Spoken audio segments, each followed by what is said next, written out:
मंगला कहाँ हो? हमें देर हो रही है, जल्दी से ताला लगा कर आओ। आज दशहरे का दिन है, हमें समय से बाजार पहुंचना है। सब लोग अपना ठेला लगाने पहुंच गए होंगे, हमें भी अपना आलू टिक्की का ठेला समय पर लेकर पहुंचना चाहिए। अरे आ गई। बस चलो, मुझे भी पता है आज दशहरे का मेला है, तो हमें समय पर पहुंचना है। भगवान की कृपा से दशहरे के मौके पर अच्छी कमाई हो जाए, फिर हम इस साल अपने घर की छत को पक्का करवा लेंगे। मंगला बेफिक्र रहो, आज हमने अच्छा खासा सामान तैयार किया है, हमारी अच्छी बिक्री हो जाएगी। अब जल्दी जल्दी बाजार पहुंचते हैं। गोकुल और मंगला दोनों आलू टिक्की का ठेला लगाते थे। टिक्की में मसाला मिलाने का काम मंगला ही करती थी, बाकी दोनों मिलकर ही ठेले पर काम करते थे। मंगला के हाथ में ना जाने ऐसा क्या जादू था कि वो टिक्की का मसाला बहुत ही स्वादिष्ट बनाती थी।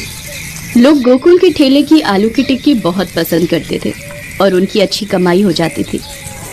आज दशहरे का दिन था और ठेले पर ग्राहकों की भीड़ लगी हुई थी। मंगला टिक्की का मसाला इतना स्वादिष्ट बनाकर लाई थी कि लोग स्वाद ले लेकर आलू की टिक्की खा रहे थे। मंगला, सचमुच तुम मेरे लिए बिल्कुल लक्ष्मी का रूप हो। तुम्हारे हाथों में तो अन्नपूर्णा का वास है। तुम आलू टिक्की में जो मसाला मिलाती हो वो आज तक मुझे समझ में नहीं आया। मैं जितनी मर्जी कोशिश कर लूं, मैं वो मसाला मिला ही नहीं पाता। अब इतनी भी तारीफ मत करो, नहीं तो मेरी शुगर बढ़ जाएगी। चलो, आज तो हमारी अच्छी कमाई हो गई। अब जल्दी से कल मजदूर को बुलाकर छत पक्की करवा लेते हैं। ठीक है, मैं कल ही मजदूर को पकड़ लाऊंगा। अगले दिन गोकुल सुबह सुबह मजदूर को लेने चला जाता है। गोकुल साइकिल पर था और पुल पार कर रहा था। अचानक उसकी नजर पुल पर खड़ी एक लड़की पर पड़ती है जो पुल से नदी में कूदने वाली थी। वो खुद अपनी साइकिल छोड़कर उस लड़की की ओर भागता है और उस लड़की का हाथ पकड़ लेता है। रुको, ये तुम क्या करने वाली थी? छोड़ दो मुझे मर जाने दो। मुझे क्यों बचाया? पर तुम आत्महत्या क्यों कर रही हो? मेरे चाचा मुझे एक बदमाश को बेच रहे थे, इसलिए मैं आत्महत्या करना चाहती हूँ। मेरा इस दुनिया में कोई भी नहीं है। तुम ऐसे हिम्मत मत हारो, भगवान ने हमें जीवन जीने के लिए दिया है। तुम मेरे साथ मेरे घर चलो। आओ, मेरी साइकिल पर पीछे बैठ जाओ। लड़की देखने में बहुत सुंदर थी। वो गोकुल को बार बार देख रही थी। गोकुल साइकिल पर बिठाकर उसे घर ले आता है और मंगला को सारी बात बताता है। उस लड़की का नाम लता था। मंगला लता को खाना देती है। लता गोकुल और मंगला के साथ उन्हीं के घर में रहने लगी। मंगला देखने में भी सीधी सादी और साधारण थी। वो तो सिर्फ अपने काम पर ही ध्यान देती थी, पर धीरे धीरे गोकुल लता की खूबसूरती पर फिदा होने लगा। लता भी गोकुल को अपने प्यार के जाल में फंसाने लगी। गोकुल रोजाना अब कोई ना कोई बहाना बनाकर मंगला को अकेले ही काम पर भेज देता था और पीछे से गोकुल और लता दोनों घर पर अकेले थे। मंगला को कुछ शक हुआ और एक दिन वो जल्दी घर आ गई। उसने गोकुल और लता को एक साथ देख लिया और वो रोने लगी। आपने मुझे धोखा दिया। पति पत्नी के रिश्ते में विश्वास होता है जिसे आपने तोड़ दिया। काहे का विश्वास? मैं तुझसे ज्यादा सुंदर हूँ। अब गोकुल मेरे साथ रहेंगे, मैं उनसे शादी कर रही हूँ। वो तुझे तलाक दे देंगे। हाँ मंगला, अब मैं लता के साथ ही रहूंगा। मैं लता से बहुत प्यार करता हूँ। ऐसा न कहो, अब तो जानते ही हो मैं 2 महीने पेट से हूँ।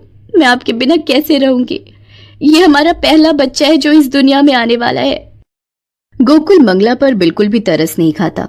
उसके व्यवहार को देखकर मंगला चुपचाप वहां से चली जाती है। गोकुल लता के साथ रहने लगता है। मंगला भूखी प्यासी सड़कों पर भटकती रही और एक दिन वो चलते चलते बेहोश होकर गिर गई। उसे जब होश आया तो वो अपने आप को एक ढाबे पर पाती है। उस ढाबे को एक शीला नाम की औरत चलाती थी। अरे, तुम्हें होश आ गया? रास्ते में आते हुए तुम्हें बेहोश होकर गिरते देखा तो अपने ढाबे पर ले आई। तुम कहाँ से आई हो बहन? और तुम चलते चलते बेहोश कैसे हो गई? ये लो, खाना खा लो, फिर मुझे आराम से बताओ। मंगला शीला को अपनी सारी कहानी बताती है और रो पड़ती है। अरे भाड़ में जाने दे ऐसे आदमी को। दूसरी औरत की सुंदरता की खातिर तुझ जैसी अन्नपूर्ण औरत को छोड़ दिया। तू चिंता मत कर, यहाँ ढाबे पर मैं तेरा आलू टिक्की का अलग स्टॉल कल ही खुलवा देती हूँ। तू आराम से मेरे पास रह और अपना आलू टिक्की का स्टॉल चला और जो भी कमाई हो उसे जोड़कर अपने आने वाले बच्चे के लिए रख। और ऐसा ही हुआ। शीला ने कुछ ही दिनों में मंगला के लिए आलू टिक्की का स्टॉल खुलवा दिया। अब उसके ढाबे पर मंगला खूब मेहनत से आलू टिक्की बेचने लगी। लोगों को मंगला के हाथ की आलू टिक्की बहुत पसंद आती थी। शीला को भी इस बात का बहुत फायदा हो गया। धीरे धीरे ढाबे पर ग्राहकों की भीड़ बढ़ने लगी। दूर दूर से लोग मंगला के स्टॉल की टिक्की खाने आते थे। मंगला, तेरे हाथों में क्या जादू है? मेरे ढाबे पर लोगों की भीड़ बढ़ती जा रही है। तू तो मेरे लिए बहुत ही अच्छी किस्मत लेकर आई है। दीदी, आपने भी तो मेरी इतनी मदद की है, वरना आजकल के जमाने में कोई कहाँ इतनी मदद करता है। इधर मंगला का आलू टिक्की का काम अच्छा चल पड़ता है, उधर गोकुल की आर्थिक हालत खराब हो गई। मंगला के कारण ही गोकुल के आलू टिक्की के ठेले की अच्छी कमाई हो जाती थी, क्योंकि मंगला मसाला ही ऐसा बनाती थी कि लोग उंगलियां चाटते रह जाए। पर लता से वैसी आलू टिक्की नहीं बन पाई जैसी मंगला बनाती थी। इसी कारण गोकुल का आलू टिक्की का ठेला बंद हो गया और वो बिल्कुल बर्बाद हो गया। गोकुल सड़क पर आ जाता है। उसने घर भी बेच दिया था। अब वो लता के साथ दर दर भटक रहा था। आज मुझे मेरे कर्मों की सजा मिल रही है। मैंने मंगला के साथ बहुत गलत किया। मैंने तुम्हारे कारण अपनी लक्ष्मी जैसी पत्नी को छोड़ दिया। इसमें मेरी क्या गलती है? मैं तुम्हारी मंगला की तरह आलू टिक्की के मसाले नहीं बना पाती। कोशिश करती हूँ ना, पर वैसा स्वाद नहीं आ पाता। तुम एक काम क्यों नहीं करते? तुम मंगला से ही कह दो कि वो मुझे अपने जैसा आलू टिक्की का मसाला बनाना सिखा देगी, फिर तो हमारा काम चल जाएगा। मैंने सुना है एक ढाबे पर वो आलू टिक्की का बड़ा स्टॉल चलाती है और उसका काम बहुत अच्छा चल रहा है। एक दिन दूर से मैंने उसे देखा था, पर उसके पास जाने की मेरी हिम्मत नहीं हुई। मैं किस मुंह से उसके पास जाऊंगा? मैंने उसके साथ अच्छा किया ही क्या है? गोकुल मंगला के पास जाने के लिए मना कर देता है, पर एक दिन मंगला लता को बाजार में मिलती है। मंगला की गोदी में बच्चे को देखकर लता रो पड़ती है। मंगला, मुझे माफ कर दो, मैंने तुम्हारे साथ अच्छा नहीं किया।